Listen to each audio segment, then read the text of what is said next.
पावटा के किला के पास जमीनी विवाद को लेकर ग्रामीणों का धरना लगभग 28 दिन से है जारी। क्या है सही मामला? क्यों दिया जा रहा है धरना? किसके खिलाफ दिया जा रहा है धरना? इन सभी प्रश्नों के उत्तर जाने धरनार्थियों के से। अभी तक जमीनी विवाद को लेकर आपने न्यायालय में भी लड़ाई लड़ रहे हैं, न्याय के लिए आप अब तक क्या क्या कार्रवाई हुई है और आप अपनी सफाई में क्या क्या करना चाहते हैं? देखो सर, न्यायालय में कार्रवाई चल रही थी। 10 तारीख का टाइम था, गुरु पूर्णिमा वाले दिन की बात है। सब अपने अपने काम पे गए हुए थे।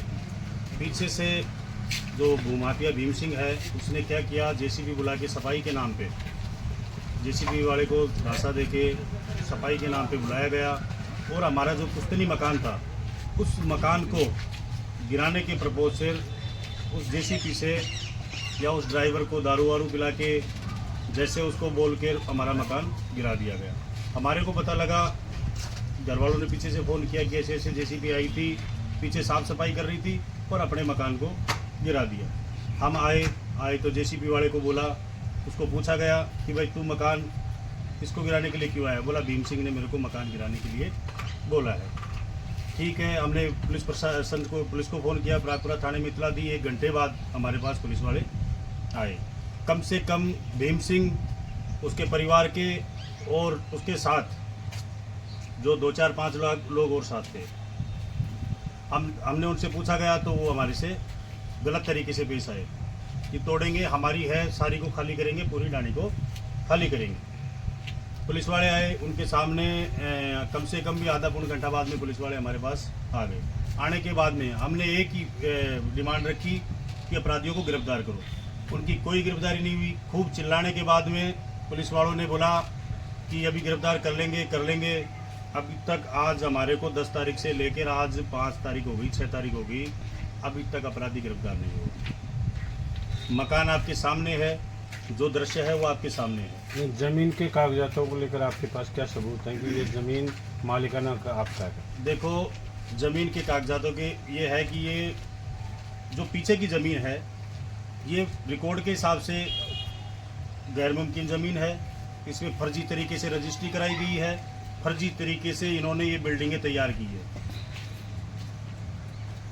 पहले अदर भूमाफिया आए थे, उन्होंने माहौल देख के, एक गांव का माहौल देख के, नानी इतने लोग बसे हुए हैं, उनका माहौल देखते हुए वो वापस लौट गए। नहीं, आपके पास जैसे रजिस्टर्ड पट्टा होने के बावजूद जेसी क्यों हुई?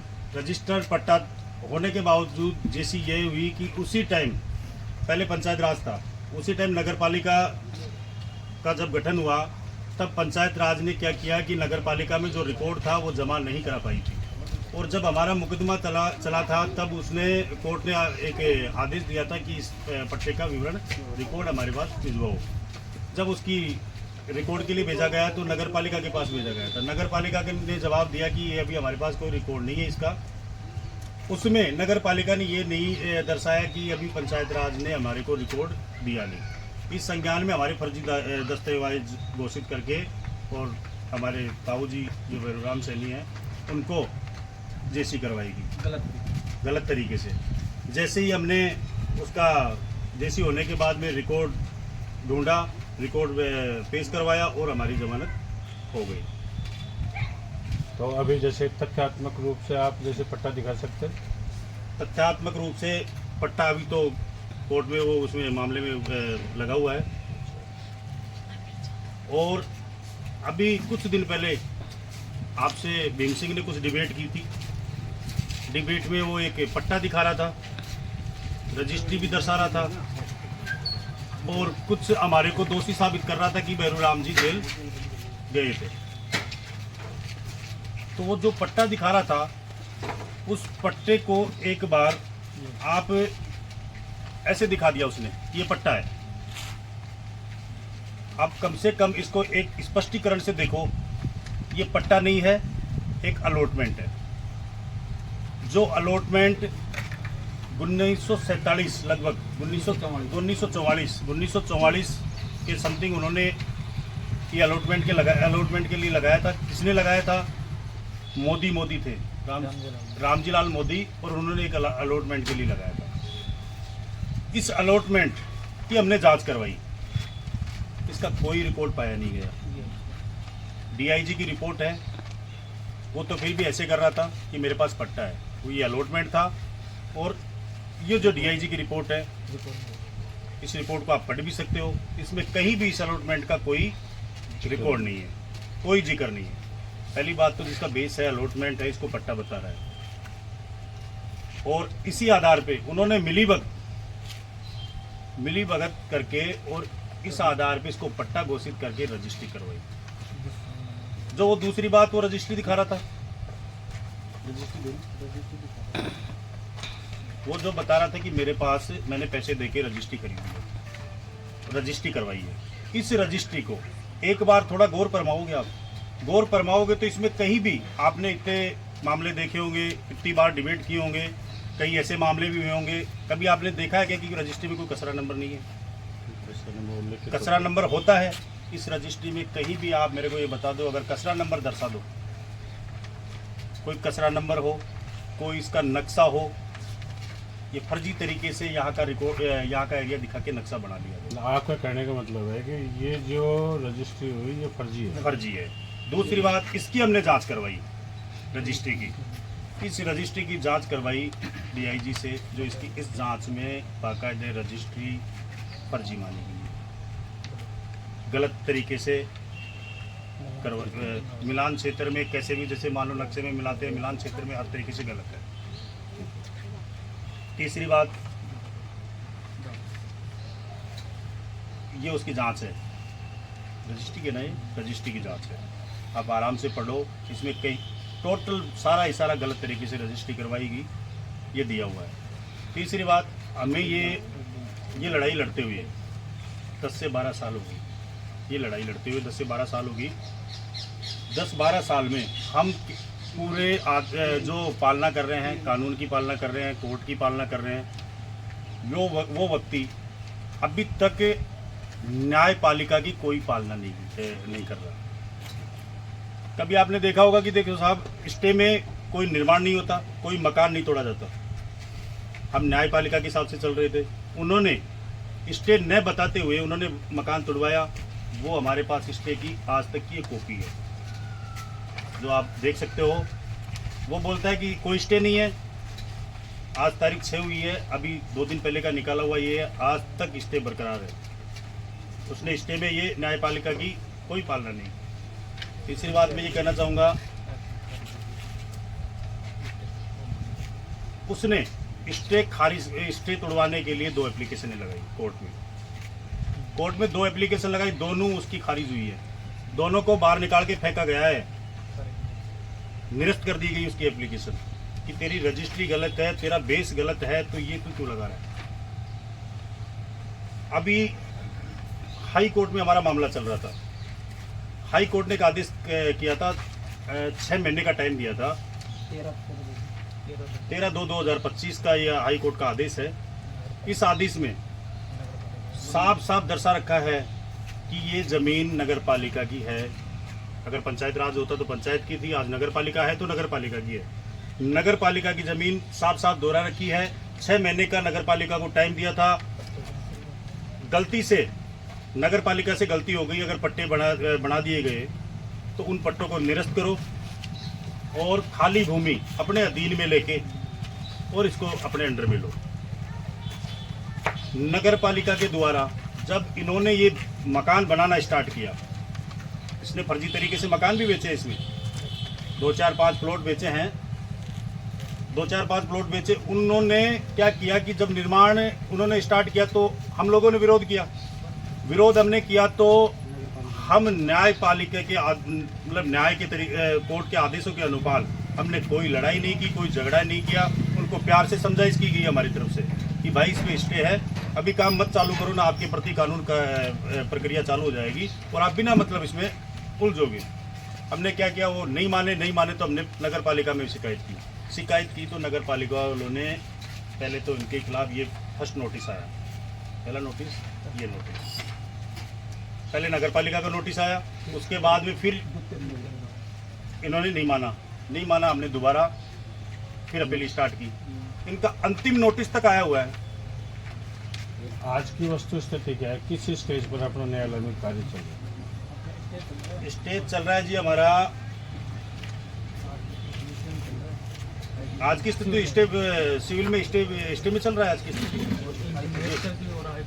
और इसकी जो हाई कोर्ट ने हमारे को ये जो 13/2/2025 को दिया था, इसका 6 महीने का टाइम था नगर पालिका के पास, जो अभी नज़दीकी है। जब 13/2/2025 है तो नज़दीकी है, 13/8 को इसका पूर्ण हो जाएगा।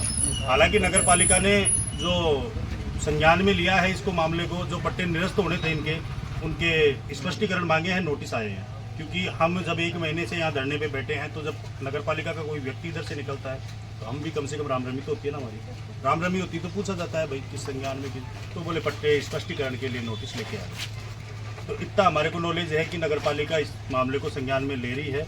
बाकी आज नगर पालिका की लड़ाई हम लड़ रहे हैं, 10 साल से नगर पालिका की लड़ाई लड़ रहे हैं। तो नगर पालिका से हमारा ये है कि होगा तो जब संज्ञान में है तो कुछ ना कुछ तो कार्रवाई करेगी, कोर्ट में जवाब देगी कुछ ना कुछ तो। और हमारी लड़ाई जब तक चलेगी, जब तक नगर पालिका अपने अधीन में इसको ले लेगी, तब तक हमारी लड़ाई चलती रहेगी, चाहे पीढ़ियां गुजर जाएं, बाकी हमारी लड़ाई चलती रहेगी। इसके अलावा कोई कागजात? इसके अलावा इन्होंने एक जो इसने जब बोला कि बैरूराम जी जेल जा चुके हैं इस मामले में, इसने हमारे परिवार पे, बैरूराम जी पे, मूलचंद जी पे, बनवारी जी पे, जब लगभग परिवार में हमारे 10 से 15 लोगों पे उन्होंने एक मुकदमा दर्ज करवाया कि हमारी लज्जा भंग की, छेड़छाड़ किया, मतलब बहुत से इसमें होके उसकी पत्नी के नाम से, जिसमें ऐसे लोग भी हैं जो नाम सुना होगा हमारा अशोक, जो इस मामले वो जो दुनिया जानता ही नहीं है, मंद बुद्धि है। कभी कोर्ट के सामने भी जाके वो खड़ा हो तो एक बार तो वो भी सोचने पे मजबूर हो जाए कि मंद बुद्धि आदमी इतना सोच सकता है क्या। उसकी FR आई, झूठा पाया गया उस मामले में। जो मैं आपसे एक निवेदन करूंगा पत्रकार महोदय, इसमें जो इसके जो विटनेस हैं, इन विटनेसों को एक बार थोड़ा सा पढ़ के आप सुना दो। विटनेस का वो दियो दो, इसके 2 विटनेस थे। एक तो था महेंद्र जाट, जो इनकी रिश्तेदारी में है, बता दो, आप ही बता दो, आप बता दो। एक था बहुत लंबा होगा। राम स्वरूप मीणा। उस विटनेस को इसने धोखे से, कोई पुराना मामला इनका चल रहा था, इसने फोन किया कि भाई अपना मामला सुलझ रहा है, आप चौकी में आ जाओ। चौकी में उसको बुला के साइन करवाए जाते हैं। उस विटनेस को पता ही नहीं होता इस मामले में कि इस मामले में साइन करवा रहा है। जब हमने जांच करवाई, स्पष्टीकरण लिया उनसे, तब उनको पता लगा कि मामला बैरूल जी पे ये ऐसे झूठे मुकदमे भी लगा रहा है। तब उसने जांच में, ये थोड़ा सा आप पढ़ के सुना दो, या आप कोई बता भी दो, बड़ा बता दो, अधिकारी बता दो, हो, बता दो, बता दो। देखो महेंद्र भाई, आप पढ़ के सुना देना एक बार थोड़ा सा। बता दो, बता दो। बोल देना आप पढ़। अंतिम आप क्या कहना चाहेंगे? अंतिम तो हम देखो यही कहना चाहेंगे कि ये अपनी छोटी हरकत है, ये हरकतों से बाज आएगा नहीं। न्यायपालिका की जब हाई कोर्ट का आदेश की पालना नहीं कर रहा तो किसकी करेगा। और हमारे को 1 महीना हो गया यहाँ धरने पे बैठे हुए, 1 महीने में कुछ ही दिन कम में SP के पास हमने रिपोर्ट दे दी, पुलिस कार्रवाई कोई हुई नहीं, बल्कि परिवादी पे ही के FIR दर्ज होती है। हम परिवादी हैं, हम पीड़ित हैं, हमारे मकान ढवाए जा रहे हैं और स्टे के अंदर भी है, कोर्ट मामला भी चल रहा है, तो भी परिवादी पे मामला दर्ज करवाया जाता है कि ऐसे हमारे साथ ये कर दिया। आपका सीधा आरोप है कि जो द्वितीय पक्ष है, ऊंचे रसूखात के चलते उनकी सुनवाई हो गई, आपकी सुनवाई हमारी नहीं हुई। सुनवाई नहीं। SP के पास हमने एप्लीकेशन लगाई, कलेक्टर तक हम जाके आ गए। स्थानीय विधायक जी हैं, उनके पास भी गए, हमारे को आश्वासन मिला कि जल्द से जल्द आपकी कार्रवाई कराएंगे। उन्होंने एक साथ हमारे को बिठाया भी था, वहाँ भीम सिंह भी था, फिर भी हमारे ऊपर झूठे आरोप लगा रहा है। 2 दिन पहले की बात है, 2 दिन पहले किसी को भेजा था यहाँ मूर्त लगाने के लिए। हमने उसको समझाइश किया कि भैया यहाँ स्टे चल रहा है, फालतू मामलों में मत फंसो, जब आप आदेश लेके आ जाओ तो आप यहाँ मूर्त क्या अपनी बिल्डिंग खड़ी करो। पहली बात तो आपकी जो रजिस्ट्री है गलत है, यहाँ का मामला है ही नहीं। अब रजिस्ट्री कहाँ की करवाया है, वहाँ जाके उससे कब्जा ले लो आप। उस आदमी से विधायक जी के सामने बोल रहा है कि देखो साहब इसको पीटा है। मैंने उनसे बोला कि साहब आपको क्या किया गया, सही बताना, जो ईमानदारी वाली बात को बता। भैया हमारे को पीटा उठा तो कोई है नहीं, हमारे को समझाइशी की हुई है। वहाँ भी मतलब झूठे आरोपी लगा रहे। और धरने पे अगर कोई रिश्तेदार बैठ गया या कोई आसपास का बैठ गया तो उसको धमकियाँ दी जाती है। अगर आदमियों के मतलब खुद के माध्यम से न कि किसी और के माध्यम से ये कहलवाया जाता है कि या तो राजी राजी मान जा, वहाँ जा मत, नहीं तो तेरा भी नाम तैयार है।